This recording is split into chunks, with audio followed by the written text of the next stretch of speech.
bangsa Arab tuh Islamnya nggak ada. Islam cuma bunuh. Mentang-mentang Nabi itu turun di Arab, terus sertifikat Islam milik orang Arab nggak ada. Tempat diturunkan Nabi itu tempat yang bejat. Jadi Arab itu tempat bejat. Kalau nggak bejat nggak dikasih turun Nabi. Orang yang terlaknat adalah orang yang ketika diberikan nikmat, manusia menganggap menyangka itu nikmat, padahal itu hanyalah azab yang tertunda. Apa kata Allah Subhanahu wa taala? Sanastadrijuhum, kami berikan mereka istidraj min haitsu la ya'lamun, tanpa mereka sadari mereka sedang dipermainkan Allah Subhanahu wa taala. Orang menyangka mereka adalah orang-orang yang diberi nikmat, padahal sesungguhnya dia sedang dipermainkan dengan azab tapi berbaju nikmat. Nabi menjelaskan ayat ini, innallaha la yumli lizalim, Allah Subhanahu wa taala mengulur orang-orang yang zalim, yang aniaya. Diulur umurnya panjang, diulur rezekinya banyak, diulur keluarga anaknya sehat lengkap sempurna, tapi justru itu menjauhkan dia dari Allah Subhanahu wa taala. Ada manusia ini perbuatannya jauh dari Allah, tapi istrinya dekat kepada Allah. Ada manusia ini keluarganya jauh dari Allah, tapi pekerjaannya dekat kepada Allah. Laknat adalah ketika tiga-tiga yang ada dalam diri manusia semuanya jauh dari Allah Subhanahu wa taala. Tabbat syada Abi Lahab wa tabb. Abu Lahab dilaknat Allah. Apa yang pertama jauh dari Allah Subhanahu wa taala? Ma aghna anhu maluhu. Hartanya yang banyak justru membuat dia semakin jauh dari Allah. Wa ma kasab. Usahanya, pekerjaannya, perbuatannya, aktivitasnya juga membuatnya jauh dari Allah. Wa mra'atuhu hammalatal hatab, perempuan yang mendampingi dirinya juga membuat dia semakin jauh dari Allah Subhanahu wa taala. Jangan sampai kita salah pandang. Karena salah berpikir, maka kita akan salah melihat, salah berbicara, akhirnya kita akan suudzon kepada Allah Subhanahu wa taala. Di mana keadilan Allah? Mengapa orang yang tidak berbuat pahala, tidak pernah berbuat sedekah, tidak pernah melaksanakan salat, badannya sehat, umurnya panjang, rezekinya melimpah? Di mana keadilan Allah? Salah paham, salah fikir, salah pandang, salah bicara. Padahal sesungguhnya Allah Subhanahu wa taala sedang berbuat seadil-adilnya. Ada orang-orang yang salah, diberikan Allah ujian sakit, lalu kemudian hapus dosanya, bersih dia menghadap Allah. Tapi ada orang-orang yang salah, karena dia tahu perbuatan itu salah, dia teruskan dalam kesalahannya. Mereka tidak kafir, mereka disebut dengan fasik. Yudhillu bihi katsira, banyak orang yang disesatkan Allah. Wa yahdi bihi katsira, banyak orang yang diberi hidayah oleh Allah. Siapa itu orang yang disesatkan Allah? Wa ma yudhillu bihi illa al-fasiqin, yang disesatkan Allah adalah mereka yang fasik. Siapa itu orang fasik? Orang yang tahu bahwa perbuatan itu salah, dia lakukan kesalahan itu dengan penuh kesadaran. Dia sadar bahwa dia diperhatikan Allah, dia tahu bahwa dia lihat Allah, dia tahu bahwa bersamanya inna alaikum lahafizin, bersamamu ada malaikat-malaikat yang menjaga, kiraman, mulia, katibin, mencatat, ya'lamuna ma taf'alun, mereka tahu apa yang kamu lakukan. Tapi dengan penuh kesadaran dia langgar aturan-aturan Allah.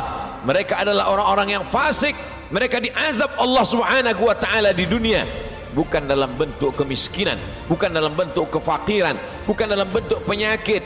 Diazab dalam bentuk kenikmatan, agar dia semakin jauh dari Allah Subhanahu wa taala. Innallaha la yumli lizalim, Allah Subhanahu wa taala mengulur orang-orang yang zalim itu, diulur umurnya, dipanjangkan umurnya, dilimpahkan rezekinya, disehatkan anak-anaknya supaya semakin jauh dari Allah Subhanahu wa taala.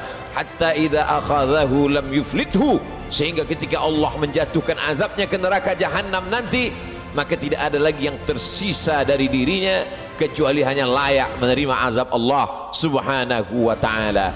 Innallaha la yazlimu mithqala dzarrah, Allah tidak pernah berbuat zalim aniaya walaupun sebesar biji sawi, sebesar ujung rambut, sebesar ujung tombak, sebesar mata kail pancing. sebesar butiran debu, sebesar tapak kaki semut yang hitam di atas batu yang hitam di tengah malam yang kelam. Tidak pernah Allah Subhanahu wa ta'ala zalim dan aniaya. Lalu kenapa manusia itu masuk neraka? Karena perbuatannya sendiri, karena tindak tanduk dan tingkah lakunya, karena Allah sudah memberikan dia ala fil jasadi mudghah. Ketahuilah di dalam jasadmu itu ada segumpal. Idza salahat salahal jasadu kulluh. Kalau yang dalam hati segumpal daging itu baik, maka baiklah seluruh jasadmu dari ujung rambut sampai ke ujung kaki. Wa idza fasadat, tapi kalau segumpal itu rusak, fasadal jasadu kulluh, maka rusaklah seluruhnya dari ujung kaki sampai ke ujung rambut. Ala wahiyal qalb, sesungguhnya yang segumpal itu adalah hati. Wa nafsi wa ma sawwaha, demi jiwa manusia dan penciptaannya. Fa alhamaha fujuraha, Allah berikan jalan fujur, jahat, buruk, hitam, bengkok. Wa taqwaha, Allah berikan jalan yang lurus, baik, saleh. Maka kemudian tinggal manusia memilih. Manusia memilih.